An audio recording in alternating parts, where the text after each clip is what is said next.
I trained him. That's the part that stings the most when I look back on it. I was the one who sat with him for 3 months when he first joined.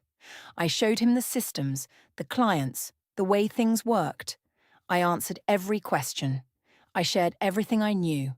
My name is Marcus, and the person I trained used every single thing I taught him to take the promotion I'd spent 4 years earning.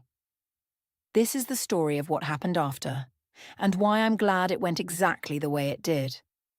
I'd been at the company for 6 years. Project management, infrastructure sector, it's not glamorous, but it's good work, and I was good at it.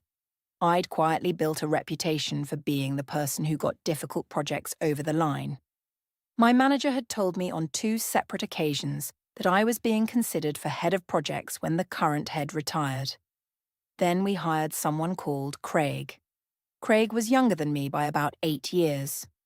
Confident, loud, very good in a room full of stakeholders. He had the kind of presence that impresses people who aren't paying close attention. I was asked to mentor him. I said yes, because I thought I was secure, because I thought the relationship I'd built over 6 years meant something. It did. But it turned out Craig was building something faster. While I was mentoring him, he was networking upwards, having lunches with directors I'd never thought to approach, joining working groups I didn't know existed, making himself visible in ways I'd never bothered with because I'd assumed the quality of my work would be enough. When the head of projects role was announced, Craig applied. So did I. He got it. My manager called me in and said it had been extremely close, that Craig had demonstrated exceptional stakeholder engagement and strategic vision, that my operational record was exemplary, but the panel felt Craig had the commercial edge the role required. I thanked him and went back to my desk. Then I started planning. I wasn't going to leave out of spite, but I was done being invisible.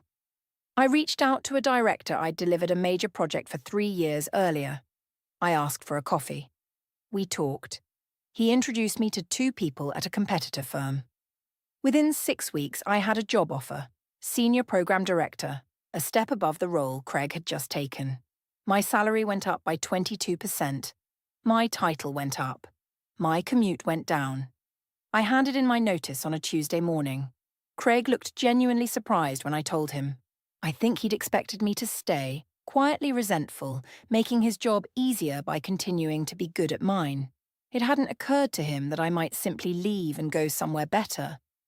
My old manager called me a week after my last day.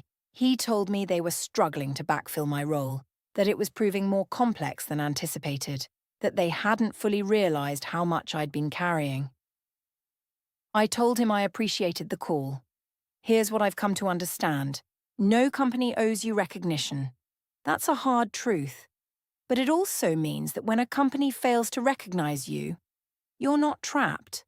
You have every right to take everything you've built and walk out the door with it.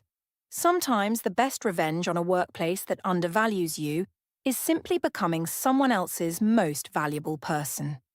Subscribe to Karma's Verdict for a new story every week. Has your workplace ever overlooked you for someone who deserved it less? Tell us below.